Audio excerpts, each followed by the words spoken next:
When a feeling gets big, grief, panic, a wave of anger, almost everyone does one of two things.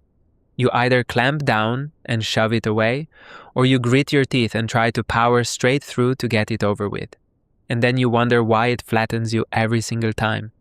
There's a third way, and it's quietly at the heart of how this kind of work actually heals. It's called titration. And once you understand it, you'll stop overwhelming yourself. Titration is a word borrowed from chemistry, where you add something one careful drop at a time. In the body, it means meeting a difficult feeling in small amounts, on purpose, instead of all at once. A sip, not the whole glass. You touch the edge of the thing, and then you step back. You never throw open the floodgates. Here's why that works. Your nervous system can genuinely digest a small amount of distress. Give it a little, and it can rise, crest, and settle. And each time it does, your system quietly learns that it can handle that and come back down. But flood it with the whole thing at once, and it does the opposite. It overwhelms, it braces, it shuts down. Nothing actually gets processed. You just get knocked over again. So going slow isn't the timid option. It's the fast one. Because you skip the crash and the days of recovery that always seem to follow it. And you can feel the difference. Take a feeling in a small sip, and there's a spaciousness around it. You're uncomfortable, but you're still here, still breathing, still able to notice. Take too much at once and that spaciousness collapses. The feeling stops being something you're having and becomes something that's having you. That collapse is your body's signal that the dose was too big. Information, not a verdict on you. Think of it like getting into cold water. You can hurl yourself in all at once, gasp, shock your whole system, and immediately want to leap back out.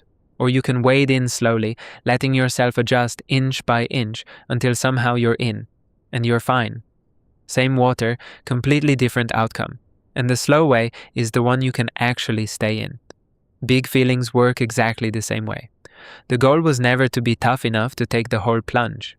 It's to go slow enough that your system never has to brace against you in the first place. Think of how you'd ease back into movement after an injury, not by lifting the heaviest thing in the room on day one, but with small, careful loads that let the tissue rebuild without tearing again. Push too hard, too soon, and you're set back weeks. Feelings rebuild the same way. A little weight, held well, makes you more capable. Too much, too fast, just re-injures the thing you were trying to heal. And this is the mistake almost everyone makes. They assume healing means feeling the worst of it as hard as possible, as if intensity were the point. It isn't. Your body doesn't change by being overwhelmed. It just learns to dread the feeling even more. It changes by being shown gently and repeatedly that it can touch something difficult and still come back to okay. Small is not weak. Small is what actually works. Let's do a gentle version together.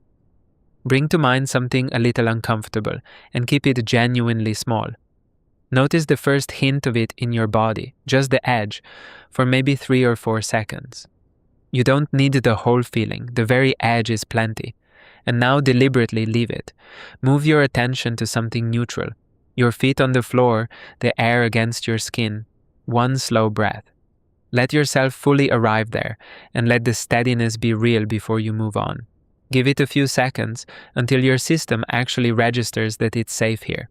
That's 1 drop and 1 return. If it feels right, touch the edge once more, then come back. And that rhythm, a small touch, then back to steadiness, is the entire practice. One honest note. If what comes up is ever bigger than you expected, that's not a failure.